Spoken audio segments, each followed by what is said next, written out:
Thank you very much. It's a pleasure for me to be here in Porto, a city that I've known since I was a child, and I've seen transform and I've seen the transformation. It's always very nice to be in Portugal.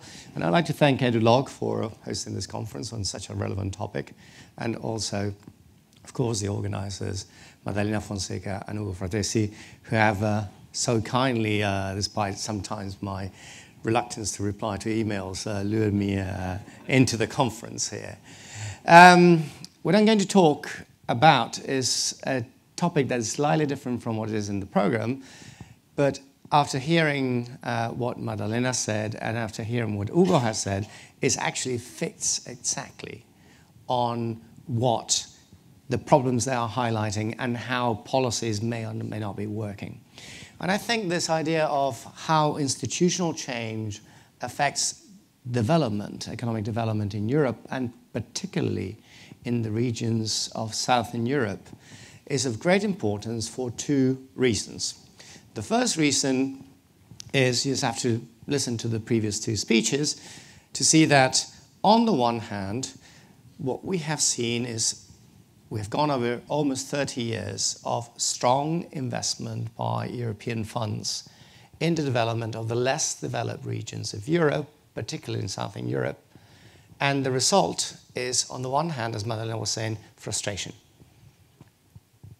Portugal has covered itself in motorways. By the way, we should be proud, Portugal is the country in the world with the best endowment of motorways by quite some margin. Spain is not that far away, but there's Portugal, there's Spain, and there's a massive gap, and then come all the rest. But also, we have invested so much, and as we were saying, in terms of territorial capital, the conditions are still well below that. If we put more money into human capital, we put more money into innovation, that investment might be wasted because either the conditions are mobile or they cannot be absorbed by the territory. And there's another reason which goes beyond the economic. You may have realized that in 2017, the European Union has got, and not just the European Union, most of the world, has got a serious political problem. That there's a lot of territories that are unhappy, that are disgruntled, and that is challenging the model, the economic model and socioeconomic model on which we have based our prosperity. You might say, well, perhaps that's good. I think that's a risk, and we might not be able to take that risk. For many years, I am a geographer after all, but I've been hearing mainly from economists, and this is no criticism of economists, that the sort of things that I did not matter that much. That territorial inequality was subservient, was less important than interpersonal inequality. And interpersonal inequality is indeed very important. We've seen that interpersonal inequality has been stretching, especially since the process of globalization, and that is creating tensions within our society. But the current crisis is not really driven by interpersonal inequality. It's mainly driven by the hidden inequality that has been disregarded mostly by policies, which is territorial inequality. If you take a look at the recent elections, let's go outside the European Union, let's go into the United States. What do we get in the United States? We get the election of Trump. And who votes for Trump? Is it the poorest of the poor? No.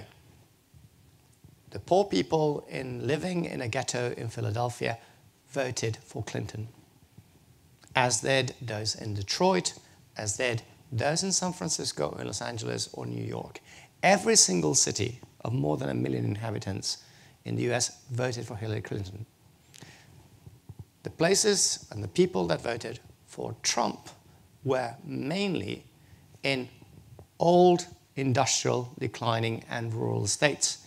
And in those states, the richer people voted for Trump in much greater numbers than the poorer people. But you don't have to go to the United States. I work in the UK, after all. And what happened to Brexit? Well, a city like London that concentrates the richest people in the UK and the poorest people massively voted to remain. The votes for Brexit came from places like Lincolnshire, Boston, Lincolnshire, or places, rural areas or industrial declining areas that are not necessarily the poor, but that have suffered a loss of relevance, a loss of opportunity and they are making a revenge. You go to France and it's exactly the same. Every single first round of the election, every single large city in France, with the exception of Nice and Marseille, voted for Macron. And Nice and Marseille did not vote for Le Pen. They voted for Fillon. However, it is the rural areas, but also industrial declining areas of northern, eastern, and some parts of southern France that have been pushing this vote of populism, of protest, for a radical change in the system, which in this case is represented by Marine Le Pen. So what we have found is a situation where we have first, across many countries, disregarded territorial inequalities, and what we have done it, like through the European Union, in the structural fund and cohesion funds, the results have been less than satisfying. And the question is why, and that's where it goes to institutions. We have to look at the policies we have done, and the policies have been relatively simple. They have been based on 3 pillars, which are, in turn, based on policy. You have, on the one hand, you put money into infrastructure. This is what Portugal has done so well, or Spain. It's the idea that, neoclassical idea that you put more investment into transportation and connection, into accessibility, that is going to lead to the generation of economic activity, and that is going to dynamize the economic fabric. There are 2 other options that you can do if you human capital and innovation. You put more money into skills, you put more money into training, you put more money into, in a country like Portugal, where you have a serious problem of high school dropouts. I think it was Madalena who showed the graph that you're doing okay at university level. The problem is below. You get more people to train, and that's going to generate more dynamism, or you put more money into innovation, and the research that comes from the business school here at the University of Porto is going to spill out and create new startups and spin-offs, etc., in the whole city. And of course, those things, the weight of each factor has been mainly linked to the importance of specific theories. If you're a neoclassical economist, you prefer to build infrastructure. If you're an endogenous growth economist, you have put the emphasis mainly on human capital and innovation. However, one of the things that we have, and the policies, sorry, more than however, have been follow theory. We take a look at how the money has been invested across the European Union, and of the regional and cohesion funds, 50% has gone into infrastructure, mainly transport infrastructure. So 1 in 2 euros has gone into improving mainly accessibility. About 1/4 has gone into propping up the economic fabric, including in that part technology, innovation, research and development, and depending on how you measure things, between 15 and 18% in improving skills, human resources, human capital. But there's one thing that we have missing, which is the thing that is not really explained by theory, that the economists tend to call the residual factor, or the error term. That is the unknown, the factors that affect development that we have overlooked by theory. And there's a big problem that we have seen over the last 3 years, the last 3 decades, not the last 3 years, is that this unknown factor, this residual factor, this error term has been growing. And this is a contradiction. Our theories have become better. There was no development in growth theory really between the late 1950s and the late 1980s. Since the late 1980s, we have had massive improvements in theory. Our methods have improved massively. Our data have also improved. And yet, we explain much less than we did 2 years ago about what determines economic growth.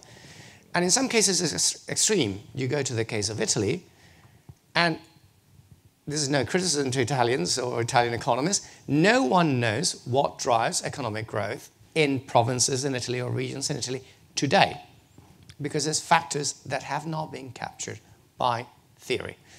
30 years ago, you knew why the South was catching up with the North. Today, we don't know what's happening. And we know what's happening, but we don't know why that is happening. Why? Because this residual factor is growing. And of course, we all know for a long time that a large part of this unknown factor, of this error term, is related to institutions.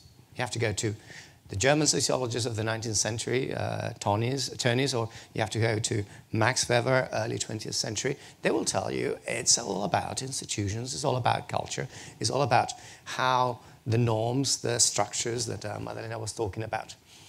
And there have been many theoretical contributions over the last few years. There has been a blossoming of literature and institutions since the 1980s.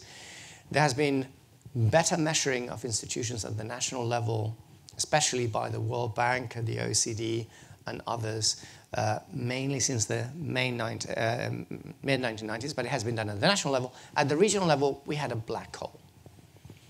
And there was virtually no research. Why was that? On the one hand, because it's difficult to agree on what we consider an institution. It's even more difficult to say what is a good institution, and a good institution for economic development. And it's even more difficult to measure institutions. How do we measure institutions? And this is something that has been probably overcome in recent years, with all its controversy, by a group of researchers based at the behest, in this case at the behest of the European Commission, based at the University of Gothenburg, in the Quality of Government Institute of the University of Gothenburg. I don't think that the pointer works here, so I'm just going to have to do like Hugo and just wave my hand over there. And they've come with a measurement of quality of government which has been based on surveys. It's a subjective measurement in which you interview people in regions across the whole of Europe about how corrupt, how transparent, how efficient, how good the rule of law in the region, well, the government is first, and then the rule of law in the region is. And this is what they came out with. They have done it in two waves, 2009, where they interviewed 32,000 people. In 2013, they outdid themselves and interviewed more than 80,000. They are publishing the third wave this year. And what they came with is not a simple, I know this is a conference about the southern peripheries, southern European regions. And you expect institutions and quality of government should be more or less homogeneous from Greece to Portugal. The result is not exactly that. On the one hand, you have those places of Europe that have really good quality of government, which are mainly the Nordic countries, Denmark, Sweden, Finland, and you can extend it a bit to Flanders and Belgium and to the Netherlands, where things work.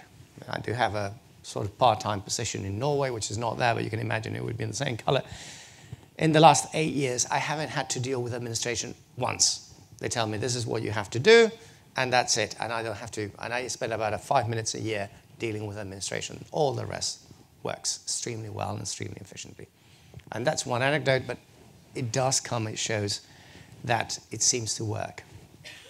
Then there's the polar opposite, and the polar opposite is not Southern Europe or Eastern Europe, is the southeastern corner of Europe, including some countries that were behind the Iron Curtain just 25 years ago, Romania, Bulgaria, and Croatia, but also countries that were this side of the Iron Curtain and have been members of the European Union for quite some time. In the case of southern Italy, since the very beginning. The south of Italy and Greece. And this is where the scale is by far the lowest. In between those two extremes, we have two different groups. One is the Eastern European countries, all the way from Slovenia up to Estonia, which are below the average, but are nevertheless significantly above what you find in the southeastern corner of Europe. And then another one, which is a broad group that goes all the way from the Algarve, so from Portugal, to Germany, and you'll have the many regions in Portugal. So, for example, in theory, according to this map, the quality of government in the Alentejo is as good as the one you'll find in Saxony or in Bavaria. I see people laughing, but it's probably in the same category, and we'll see some differences. And the question is, well, does this matter? Do these differences in quality of government matter? Well, in principle, we have considered in the past that they did not matter. We assumed that development was like a bicycle. And in a bicycle, you had two wheels, and you had a wheel of institutions at the back that was more or less the same wherever you were. And you just had to be concerned with the front wheel, the wheel of the strategy, in which you put enough amount of infrastructure, enough amount of human capital, enough amount of innovation, and the wheel will move forward in a seamless way. Why? Because we didn't know that we have these differences. Or even if we knew them, we just overlooked them because they were too difficult to deal with, or because we didn't have the theoretical and empirical tools, or because they were too complicated or politically incorrect to deal with. And of course, you have to deal with governments. You have to tell your government, hey, you're not very good, and then you don't get money to do research, which is something they have to consider as well. And this is what we assume we had. But of course, then it comes that you try to move this bicycle, and you end up with, as Madalena and Uwe were saying, with a lot of unhappiness, with a lot of concern, saying we have done all this, and we are not much better than what we were at the beginning. Why was that? Because we never had this bicycle. We have had different types of bicycles. And this is what we have dealt with. I don't know if you know what this bicycle is, but this is called, in English, a pennyfarthing. So a late 19th century bicycle. And this is how we have behaved across Europe. We thought, well, it doesn't matter. If the south of Italy, we know that there are problems with the way things worked. We know that there's mafia, that there's corruption, that there's nepotism, etc. It doesn't matter because we bring the big wheel of the good strategy that we have tried and tested in Germany, and then we apply it to the south of Italy, or that we have tried and tested in Lombardy, in Milan, or in Veneto. We apply it to Sicily, and then Sicily is going to start moving forward. The problem is, I know I've been on a pennyfarthing, but if I get on one, first I'm going to be a bit wobbly. Then I'm going to pedal once, and because it's a big front wheel, I'm going to move forward, and I can say, yeah, I'm moving forward. And then I'm going to get a bit confident, and by the time I do my third turn, I'm going to fall completely because my legs are relatively short and my bike wheel is wobbly. But you can have the other option in which you have not very good institutions. This is, by the way, a snow bicycle. I don't know whether it really works, but it's just try to move it. You have not very good institutions. They're not very well-rounded. You get a strategy that is very hastily put together, or because the quality of government or the institutions are not very good, you put a not very good strategy together, and then you cannot. I mean, I've never tried, but try to pedal on that. You're going to move once, then you're going to move twice, and then that's it. Unless you have the legs of a professional cyclist and a sprinter, not a climber, you're going to be mostly stuck. And the question is, does this matter? And does this matter for the decisions that we take? And the answer is yes, because having small back wheels or having square back wheels, so having poor institutions, poor quality of government, affects our strategy. And I'm going to show you how. I am in Portugal. You've been excellent hosts, so I'm now going to pick on the Portuguese for today. After all, I am Spanish. I'm going to pick on my own countrymen. I'm going to pick on myself and what we have done to our country. But just think about what has happened in many parts of Europe, and especially in Portugal. In Spain, we have done a lot. And according to Google, many of the Spanish performance in Southern Europe is probably the best. In Southern Europe. I'll stop there. But we have made a lot of wrong decisions, probably because we had institutions that were subpar, quality of government that were subpar. And that has affected how we do our strategy. Spain loves, like Portugal, infrastructure. And why do we love infrastructure? Because we have a lot of big construction companies that are very dynamic, in many cases very efficient, that are also massive lobbyists with the government. So we end up with this situation. I was pointing, it doesn't work, but take a look at the first one. That's a station there. Spain, the second largest network in the world of high-speed rail, the first in per capita terms and per territory terms, the first in terms per GDP. And the trains work like clockwork. It's fantastic. Any German that comes to Spain saying, they work much better than they do in Germany. Every time now I go to Germany, trains are congested, they're never on time. It's nothing like the 1980s or 1990s. But in Spain, they do work very well.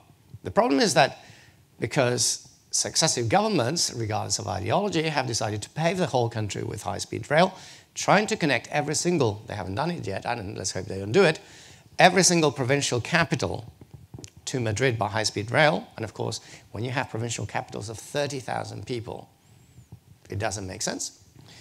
Bear in mind that connecting Madrid and Barcelona, the third and fifth largest cities in the European Union, the train up to now does not cover the maintenance cost, the benefits that it gets.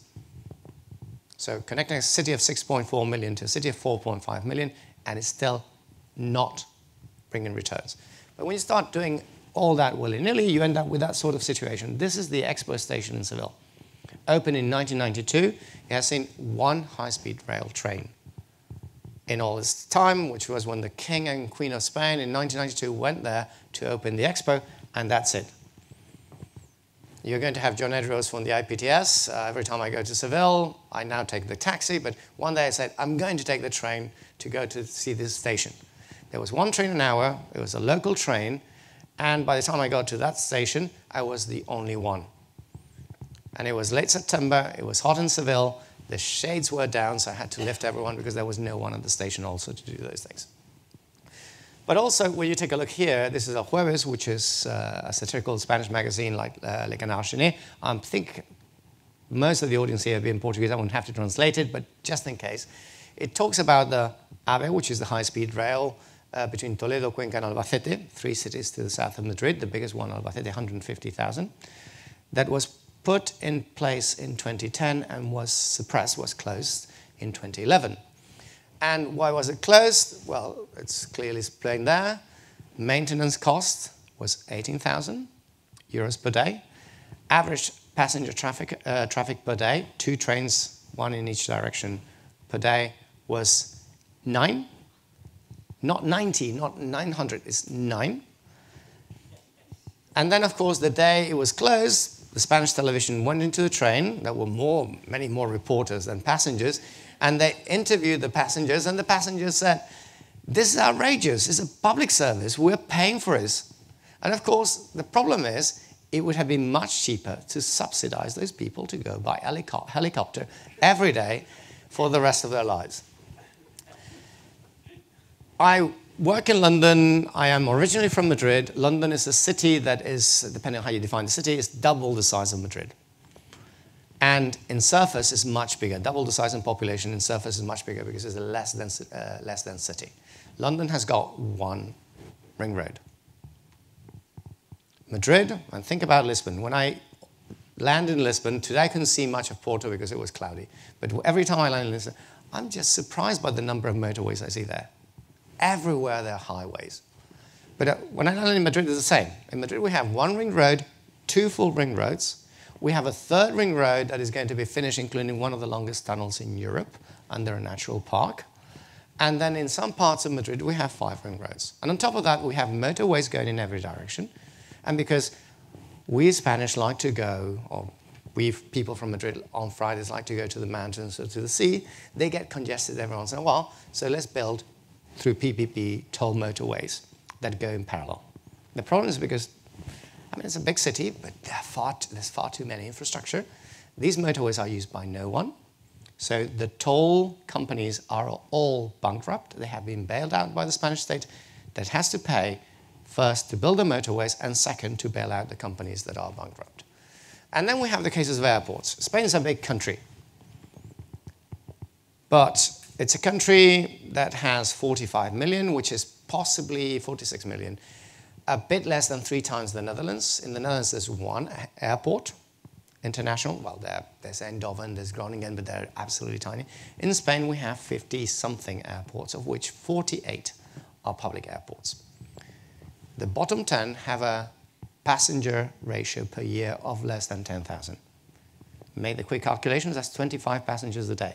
There are quite a few that haven't seen a single plane at all. And you end up with airports like the airport of Castellón that now has 2 planes a week, but for many years it was closed. and then you see a perfectly nice runway, etc. And my absolute favorite of this is the Ciudad Real airport, a different one. This is a PPP airport in Ciudad Real, 150 kilometers south of Madrid, and this is from the Financial Times just about 2 years ago, less than 2 years ago. The airport costs 1 billion to build. In Spain, when we do things, we do them well. We have a nice runway, we have a good terminal with a lot of marble, and we put the statue of the guy who decided to have an airport, normally a guy, at the front there. Of course, then there are no planes. The whole thing goes bankrupt, so it's put into auction. And the biggest option is by a Chinese particular individual that puts an auction of a bid of 10,000 euros. It's a pity I didn't know the airport was for auction. With my university salary, I would have bought the airport. I could have done 15,000. Of course, it was not sold for 10,000. It was then put into auction 1 year later. It was sold, I think it was for 40 million, but you make the calculation between 1 billion that it cost and 40 billion that what it was sold for. And why do we get this? Well, it's poor quality of government. But you're going to say, and you're going to remember and say, hey, hang on a minute. You showed us a map, and Spain, like Portugal, had relatively good quality of government. By the way, the airport in Berlin is a mess as well. So it's, you can see that sometimes it's in the same level. So why is it so bad? Because it can get worse. It can get worse. Let's go to the places where they had the bad quality of government. And I got a lot of Greek friends here, so I don't want to pick too much on them. But this is the New York Times. You have there Chavez. So it's from 2012. That was before he died. But next you have corruption seen as a steady drain on Italy's south. And they talk about the Salerno-Reggio Calabria motorway that was started in the 1960s and today is still not finished. And you say, where has the money gone? In Portugal, you say, we're going to build an airport. And then 4 years later, fair enough, or you do more highways than airports. In Spain, we do everything on top. But we're going to build a highway, and 4 years later, you have a very nice highway, very high quality, well preserved, well grounded, but no traffic. So fine, but you have a highway.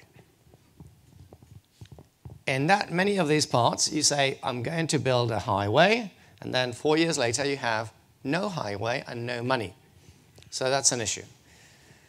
Another case is the A1 motorway in Greece. And Greece is a country that has received per capita more or less the same amount as Portugal over the last 25 years.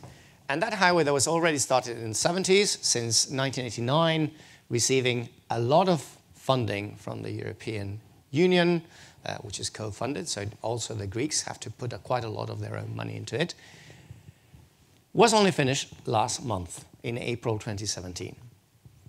In that time, the Portuguese, have built 3 parallel motorways going between Lisbon and Porto, which is a slightly shorter. Of course, there's not much traffic in those highways, but at least you have a lot of highways to show for. Here, there's only one, and the expenditure has been more or less the same. So it can get worse. So what I'm saying, and also it matters for innovation. So if you take a look at this quality of government, for example, and you take, on the other hand, innovation, it does affect. Because you take a look at the regions of Europe. The red are the less developed regions that Hugo was referring to as Objective 1. The gray are the more developed regions. And you standardize by the quality of government, putting it from 0 to 1. So those regions that are in the 30% with the worst quality of government, it doesn't matter because it doesn't affect that much. Those are at the top, more than 80%. It doesn't make that much of a difference because the quality of government is so good that it doesn't interfere in the returns of policy. For most of the regions, many less developed, but also quite a few developed, if you put more money into research and development or you do any sort of innovation policy, you're going to come into a barrier of quality of government that is going to actually limit the returns of any sort of investment and is going to lead to that sort of frustration. Okay, so we know that this matters, and because we have got better data over the last few years, what we have seen has been a massive increase over the last few years since 2013 onwards. The first papers on this were published in 2014. We have seen a massive increase in the number of papers that have looked at this. We have made a clear connection between quality of government and quality of institutions and the returns of cohesion policies. We have done the same with regional competitiveness, with innovation, with entrepreneurship, with migration, with economic performance, with decisions of what type of investment, what type of public good to go for, and also in terms of participation, in terms of transparency, in terms of involvement by citizens. And you see a lot of my name there. I've been very active on this field. But having said that, these studies have got a very, very serious problem. And that is that, first, we look at institutions from a very static perspective, as if they cannot change. So if you are, and this is the Putnam sort of perception. Robert Putnam looks at Italy in Making Democracy Work. He says the institutional divide in Italy happened in the Middle Ages, when the guilds were developed in the center and north of Italy, but they were not developed in the south. And as a result, there's a divide, and anything you do in the north is going to work, because it's going to work relatively well, because you have good institutions. If you're in the south, you're doomed. There's nothing you can do. So you have to give up. So from that perspective, the recommendation would be, why invest more in Portugal? Why put more money into Spain? Not to mention Greece or Croatia or Romania or Bulgaria, because there's no future there. Just put the money where the high quality of government is, and that's in Sweden. But of course, you will be surprised to know that 100 years ago, Sweden was a very corrupt or fairly corrupt place, according to people who have studied this, and that it has changed over time. So institutions can change. They persist, but they can change at the same time. And that's one of the things that makes it, studying this, that good. And on top, many of the analyses end up at the beginning of the crisis. And of course, the sort of way that institutions and quality of government may affect economic development in a particular place may change, or they may behave in a different way before the crisis and after the crisis. You might be in Portugal or in Spain, and when it was the time, and if you read The Economist or many of the British press, at the time for Fiesta, you can invest a lot on highways, but then when there's a time of crisis, you cannot do that, so you do better things, in principle. It might be the case. I'm not sure, and that's what we're going to look at. So what I've tried to do is to look at institutional change. Is it true that if your institutions are bad, your quality of government is bad, it's doomed, or can you actually improve it? And if you improve your quality of government, what are the implications for development and for the returns of other policies? What is the effect of changes in institutions, which is the part of development that we have overlooked, relative to the more traditional development factors, infrastructure, human capital, and innovation? And does institutional change affect all regions in the same way? That's what Madalena was saying. Do we need one size fits all, or do we have to differentiate on a place-based or a place-sensitive type of strategy? I don't think I'm going to go too much into that. Mainly, there's a lot of numbers, there's a lot of analysis behind it, etc. I cover virtually all regions in the European Union, 249 regions for a long period of time, 1996 until 2013, looking at levels and looking at change, and also how that impacts economic growth over time. And what are the results that I get? Well, I have quite a lot of data, and most of the methods that we use go in the same direction. So that means that the results are strongly robust. But what is it that we're getting? I just want you to look at the first ones, the level and the change in accessibility at the level of the whole of Europe. Remember, 1 in 2 euros going into development policies has gone into infrastructure, and mainly transport infrastructure. The returns have not been particularly great. In fact, increases which is made by the level in accessibility have been associated to lower growth. In the case of institutions, by contrast, more than the change is the velocity, the speed of change. If you have managed to change relatively quickly, what you see is that on the one hand, you can grow much faster. And this is good news.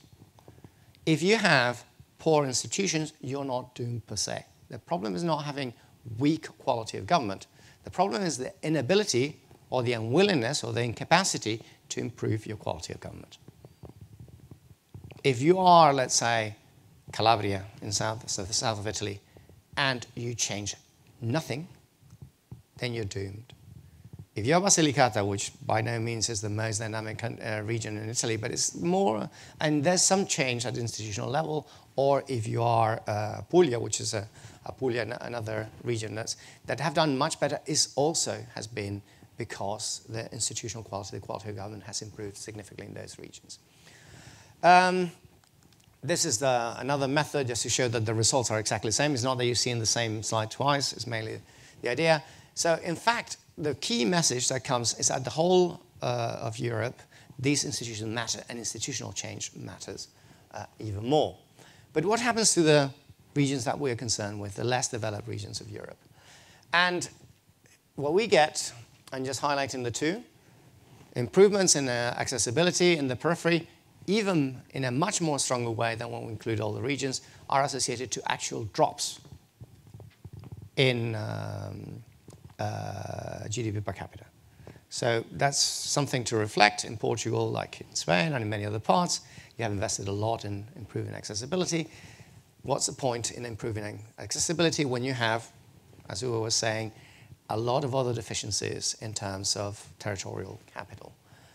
But here, and what's interesting, is that the institutional quality and change in institutional quality become insignificant. So you're saying, do institutions only matter when you include the more developed, and they don't matter in the periphery?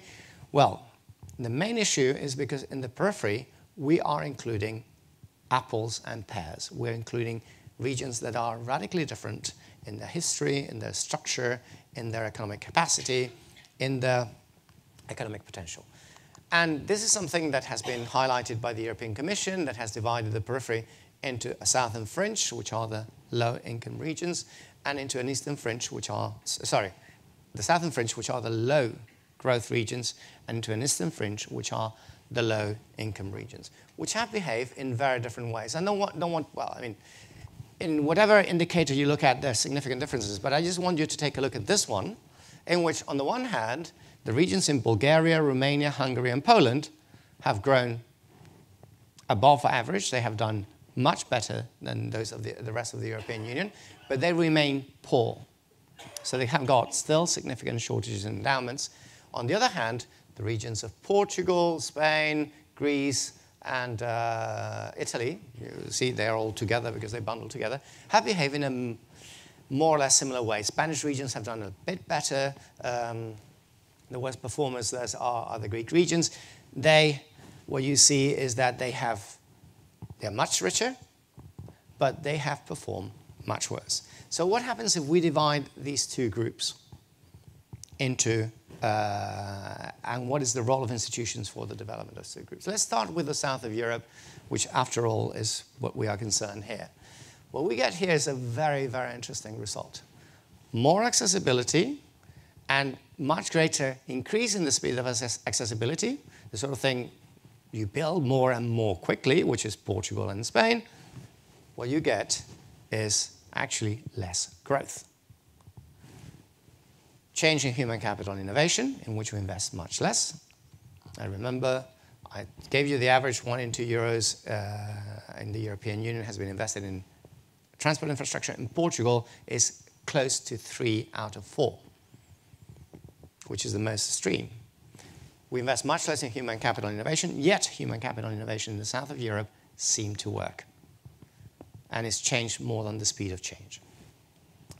And what is interesting is the institutional quality, in which it's really the speed of change, how quickly you can change your institutions, that makes a difference and is the one that really matters. And I haven't said much about the others, but it's mainly improving, reducing corruption, improving your government effectiveness, and reducing transparency more than the rule of law, which is actually negative. But in theory, we all have the same Copenhagen criteria. For the low-income regions, the situation is very different. Institutions don't matter yet, So for the low growth, low income, so the Eastern European. It doesn't matter. Accessibility improvements do not lead, but if you do it quickly, which is you have it more than do it quickly, you have greater efficiency on accessibility. It does lead to greater growth. Human capital change as well leads to greater growth, and institutions do not matter. So what we have is two different situations. In Eastern Europe, you're still too far away from the frontier, and you still need endowments. If you don't have infrastructure or basic infrastructure, you cannot develop. If your human capital is weak, you cannot develop. If your capacity to absorb innovation or generate innovation is very low, you're going to face serious difficulties to develop. So there's still margin to do that. Regions in Southern Europe are beyond that level. In many areas, I mean, of course, there are problems everywhere. And that's Madalena and her diagnosis highlighted what were the problems by region and by country. But in general, we have reached a level of saturation that we're close to the middle income trap for countries. That we have reached the level that where we can go with basic endowments, and those basic endowments are not, or additional investment in those endowments are not going to yield any sort of additional benefits unless we seriously improve our quality of government. Institutions and specifically quality of government, we reduce corruption, we improve transparency, accountability, government effectiveness that is going to facilitate all types of economic development. So let me just go and very quickly to conclusions. What are the conclusions? First one is the one that we knew, that institutions matter. That you cannot try to rely on one wheel of the bicycle, that by not including institutions on terms of on development strategies and that institutional dimension, you are missing something that is fundamental to make sure that any sort of public intervention that you're going to do is going to yield economic returns. More importantly is that improvements in the quality of institutions matters much more.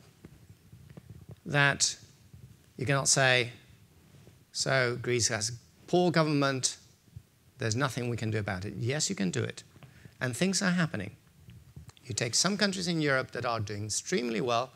Much of it is, there are other factors, but it's because their institutions, their quality of government has improved. That is the case, for example, of Estonia. Estonia is the fastest growing country in Central and Eastern Europe, and it's also the one that scores the best, and also in terms of change, in institutional change and quality of governance, in this case, by the World Bank. And you compare it with another country which has a similar history, similar situation, which is Latvia, a lot of the difference in performance is down to institutional change. But you don't have to go to Latvia. I mentioned the case of Apulia and Basilicata vis-a-vis Calabria. In places like Spain, regions that are much better governed, like the Basque Country or Navarre, which despite having a lot of political conflict, so terrorism in the Basque Country, we're still trying to find serious cases of corruption in the case of the Basque Country. Everywhere else in Spain, you just lift the carpet and it's full of it. And despite the crisis that they had, the terrorism conflict, the political conflict, they are the regions that have done the best with Madrid. And Madrid, of course, has got greater advantages in terms of agglomeration, a much bigger city. I'm going to repeat something that Madalena already said, that we need different policies for different problems and different types of territories. I'm not saying that we should go completely contingent on specific territories, but we need to adapt to different groups of territories. And the policies that you're applying, not just for the whole of Europe, but for also the periphery, might not work. Because the problems in Eastern Poland are radically different from those that you find in Greece. So the determinants of growth vary considerably across different types of lagging regions, and different approaches, place-sensitive approaches, are needed. And what are these sensitive approaches, at least in the two groups that I have, that in the case of Southern Europe, the fundamental emphasis, if you want to take off into more sustainable development, is that you need to pay much greater attention than what has been done into issues that are serious barriers for further development, which is quality of government and institutional quality in general, whereas you still have got some room for maneuver in Central and Eastern Europe because endowments are short, but you have to start avoiding the caveats. I'm very often invited by the Poles themselves or sent by the European Commission to Poland to talk to governments, local governments or regional governments. And because why they have the same sort of, let's call it the Spanish or Iberian, to be more exact, disease, that they're saying, well, we have Bialystok, 150,000, 120 kilometers, 150,000 people, 120 kilometers to the east of Warsaw. And what we want is an airport. And you say to the mayor, my dear sir, why do you want an airport? If you are the airport in Warsaw is a bit to the south, so it's 140 kilometers to the largest airport in Warsaw, and you're having a motorway built that is connecting you there, and on top of that, you're having a rail line that is being refurbished and is going to connect you there at the same time. You're going to end up with a white elephant. And of course, in some cases, it does work. There's going to be no new airport in Bialystok, but in Gdansk and Gdynia, 15 kilometers away from each other, they have competing for having two airports, and they do have one airport each. So this sort of syndrome can happen. So you can still do things in terms of endowments, but you have to keep an eye open for institutions.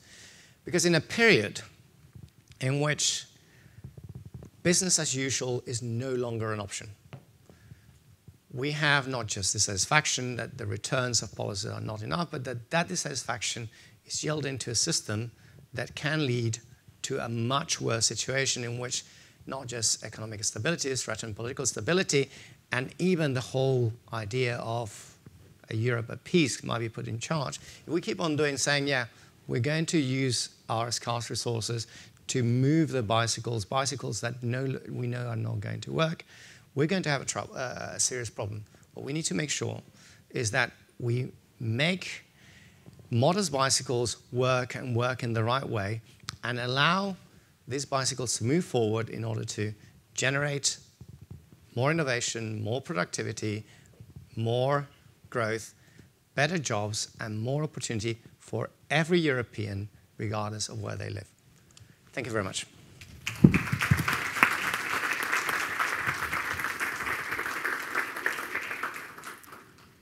We now have time for a few questions.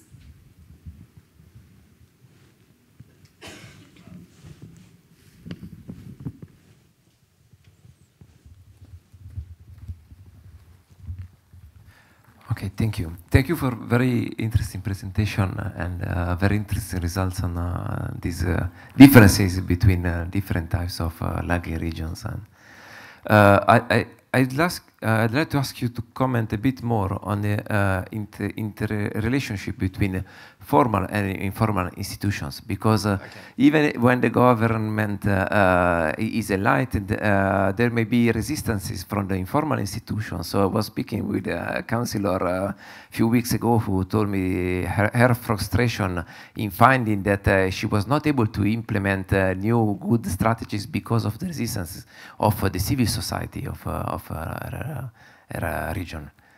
Okay, I think that's an important question. And of course, when the Quality of Government Institute in Gothenburg measures quality of government, most of it relates to a formal structure, which is government, although not all the institutions they are measuring are formal institutions. I've done quite a lot of work on, as you know, on formal and informal institutions. Much of my work has been on theorizing informal institutions and the role of informal institutions. The problem is that putting that into paper and putting that into measuring how good an informal is, how do you measure trust and how much trust do you need, where's the tilting point, is difficult. Having said that, here they're measuring corruption. And corruption, in theory, is a sort of informal institution more than a formal institution. I do think that informal institutions matter as much, if not more, than formal institutions. When you take a look at the situation across countries, most economists, when they do the analysis in countries, they would say what matters is formal institutions, rule of law and the protection of private property. But then you're including countries in sub-Saharan Africa, which much lower levels of development, and countries in the developed world in Europe or in North America. In Europe, in theory, although the levels of disparities are significant, across the whole of Europe, the level of disparities are 1/4 of what we see in China, 1/10 of what we see in Thailand. And in theory, because we are all members of the European Union, and when you become a member, you have to adopt the acquis communautaire, our formal institutions should be the same. So there should be no legal differences between the functioning of justice in Sweden, the functioning of justice in Italy, or the functioning of justice in Romania. We know that there are differences. And they might not be on paper, they might be linked to the informal institutions. And I think that would be important. The problem is, how do we actually delve in the same way as we've done this? I think we have got something because we're dealing with corruption in however imperfect way, but we need to do much more, and we need to actually become much better at defining what do we consider informal institutions, how does these informal institutions relate to formal institutions, how does in turn relate to other factors dealing with growth and to economic performance, and also be able to measure them in a better way.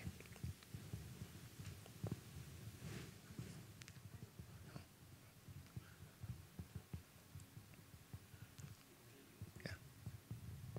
I think it works once you start talking. They control it over there. No? Yeah, it works. Yes, thank you very much. Thank you, Andrés, for your fascinating papers. I have just a problem. Usually, when you try to compare economic growth and growth in institution, you have a problem of reverse causation. In some sense, sometimes if you have more money, you can increase the quality of your institution, so you can also growth. And in your paper, you have a lot of relation between change in institution and changes growth. So yes. How you can deal with this problem? Okay, I think that's a very important question, and I can reply to that in a polite or in a rude way. Since I know you for a long time, I'm going to start with a polite way, and then I'm going to go in the rude way. And this is generally a response I give to the economists. We have change in one and change in the other. In this one, because of the type of talk I've given, I haven't gone into the nitty-gritty details. But of course, in theory, according to econometric analysis, you can probably try to entangle the causality from one side to the other in terms of using instrumental variables. I've used quite a lot of instrumental variables, and not necessarily in this paper, but in previous papers, in which I look at levels of literacy a century ago, but I also look at when they adopted Christianity, how long was Roman domination, because after all, you're Roman, I am also Roman or Romanized, and I do believe that we that were conquered by the Romans, including Portugal, we are superior to the others, so there's a legacy. I look at issues like how many times did a country change kingdoms, or a region change kingdoms in medieval times. And normally, all those analyses, when you do instrumental variable analysis, they work in the way that you expect, and you see that is mainly the direction goes from institutions or institutional change to growth and not vice versa. That would be the polite answer, that I've done that and it works, and it's been tested. There are quite a few papers around. The rude answer is, you economists are obsessed with causality, and you think that we are doing physics, but we are not doing physics.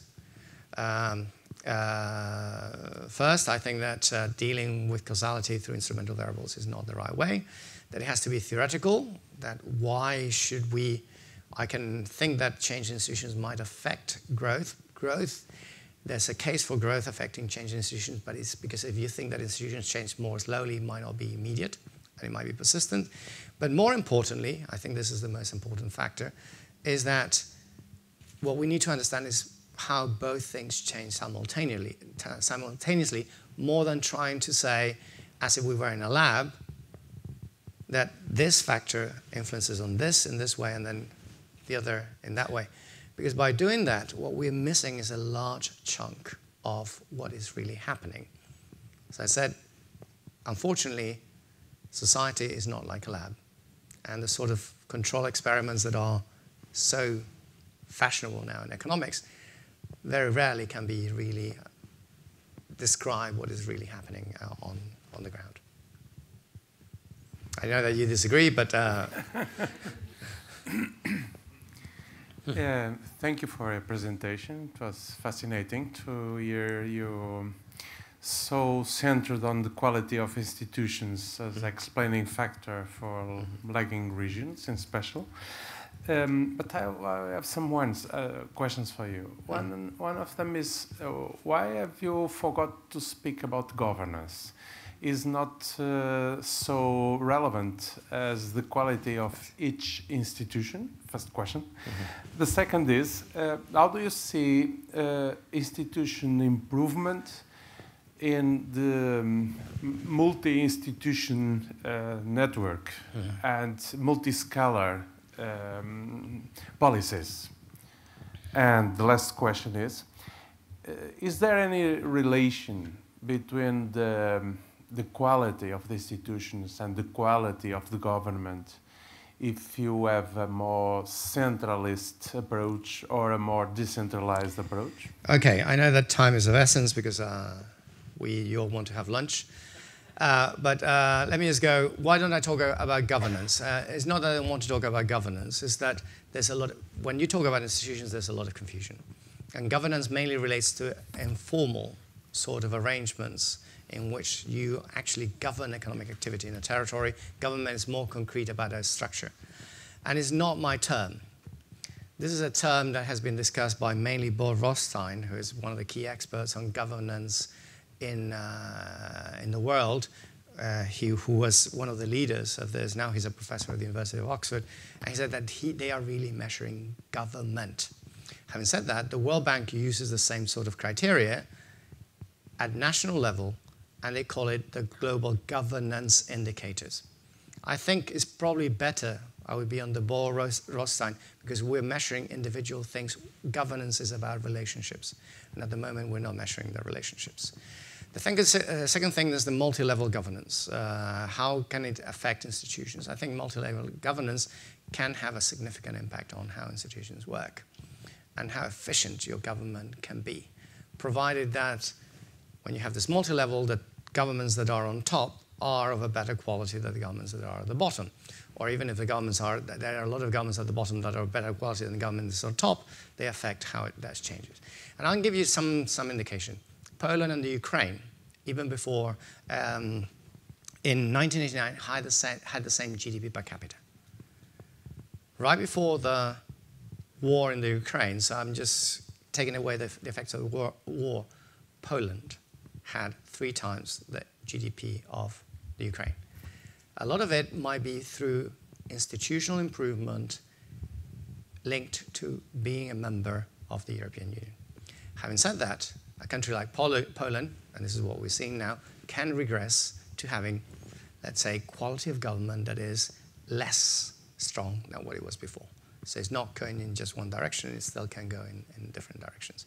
And the third one is, it better to be centralized or decentralized? This is something I've been working for a long time, and the answer is I don't know. In general, across the world, if I were to do it for less developed countries, I say don't decentralize. That would be my suggestion. Don't do it. In more developed countries, the verdict is very mixed. It seems that decentralized governments sometimes don't do very well in terms of economic growth, but they do better at reducing disparities, and we don't know exactly why. We're still struggling with that. So in that respect, it's not down to a principle. Is this a decentralized? No, it's whether your decentralized government is actually better than a more centralized government. And even within a country, if you centralize in Portugal, which is a highly centralized country with the exception of the 2 archipelagos, you might decentralize and you might end up with extremely high quality governments in one part of the country or one area, and with really poor decentralized governments in the south. Extreme case of that is Italy, where you have in places like Emilia-Romagna, regional governments that are extremely efficient, extremely good, and in other parts of the country, I'm not going to mention in a region, governments that are distinctly underperforming, and not just one type of government, but generation after generation of governments, because it's a country that decentralized in the 1970s. May I put you a very short question? In these two types that you, I don't remember the names, the eastern country, the eastern regions and the southern Europe regions. Low growth and low income. Yes. My question is, what do you mean by there is room for endowment in those from eastern countries, and the effects of accessibility investment is still positive, but do they? I had the idea that they have better indicators on human capital. They have a good heritage before the wall, the fall of the war. So they started with a better position than our regions, let us say. Well, it depends. So I would say, isn't it the other way around? Accessibility still have good impact because they start from a higher level of endowments. Well, it depends on what you consider human capital and what's happening to human capital. Let's suppose if you're Poland, and you're Poland in 2007, and what... Yeah, it's included in my analysis. Okay. Yeah. You're Poland, and in 2009, you have, I think it was about 100 kilometers of motorways. And we're talking about a country that is as large as Italy in terms of size. And you have a good endowment of people with secondary education, but you don't have a very good endowment of people with university education. You have no on-the-job training, or very little, very weak on-the-job training systems. And on top of that, virtually all your best qualified young people for the last few years, between 2004 and 2009, have been leaving to work in the UK or in Germany. Perhaps also in France, because you have the Polish plumber, the sort of myth. In those cases, there's room for maneuver. You can do things. If you are Portugal and you have a shortage in one area, which is in this case human capital, not probably at the high end, but at the bottom end, like Spain, and you have an endowment of motorways that is not 20% in terms of GDP, 20% above the EU 15 average, but is 300% above the EU. You have to do things, and you have to have the right institutions to say, we need to tackle the bottlenecks. Because otherwise, what will happen is, I've been having this discourse in Spain for quite some time already. And with this government, with the previous government, etc., it doesn't matter. The aim is, let's keep on building infrastructure. And now that we have a bit more money because Spain is doing well, let's try to build more infrastructure. The problem is you're going to have the same problem very, very quickly. Yeah, there are quite a few questions, so... We have time for 2 more questions, Sorry. and then you can have a further conversation during lunch. Yes. Thank you very much. I would like to ask something about Greece and where I am from. And it's about policy. What about policy? How can we promote good governance? Because if we talk about resources and accessibility, we know the way how to improve it. But what about institutions and governance? Because I have been involved in the process of regional policy implementation since the very beginning in the early 80s, the Mediterranean integrated programs actually. And this has been a very important issue all these decades. But what about the measures? Okay, no, this is something we could talk for days, and I'm conscious of the time, but there are measures on how to deal with corruption that involve carrots and cakes. The measures mainly aim at making government more transparent, so like using e-government, putting things on the web much more often. So it's virtually, in many countries, still very, very difficult to get any sort of information about bids, not just public auctions, but also to know who applies, who gets it, what were the criteria, what were the rankings, etc. In other countries, it's public domain, and everyone can go and challenge. Of course, there's a lot of resistance in that. There's things like facilitating economic activity, going to one-stop shops. In a country like Italy, you have to go I thought it was an average, I'm not sure I'm quoting because it's not research I've done, to 65 different offices to open, on average, a new business. In Estonia, you just have to go to 1. These things can change, and they can change very, very quickly. There has to be the will to do it. The problem is that there's a lot of vested interests that very often coming from civil society, coming from governments themselves, from civil servants, from all walks of life that are preventing those changes from happening. Having said that, in the implementation of the government, Portugal and Spain are much better at doing that than many countries in Europe, including the more advanced countries in Europe. Whereas I look at how I got my passport in Spain 20 years ago and how I get it in the last 10 years, is day and night. Things can be done if there's a will. There was one question over here, yeah. Thank you very much, and I really appreciated your presentation. Well, I was looking if you had a measure for will, but I didn't find it. How do you measure the will of governments for?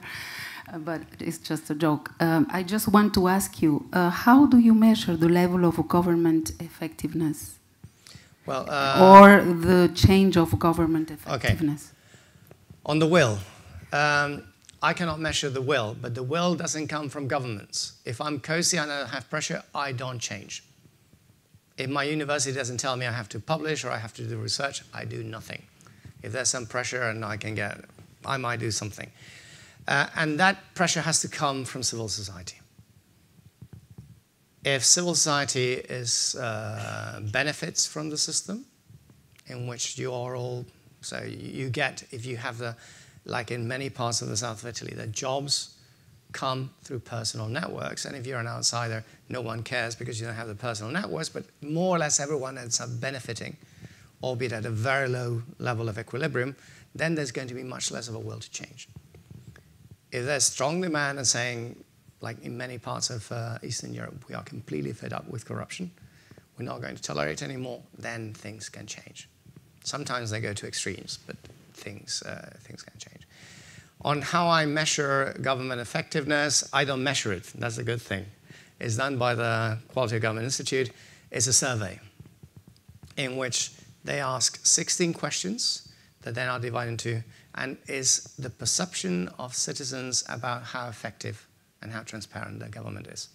So one question would be, relative to other local or regional governments, depending on the country, in your country, how efficient or how transparent do you think your government is? I would encourage you to go to the Quality of Government Institute website in Gothenburg. They got all the criteria and explain it very well, in a very good way.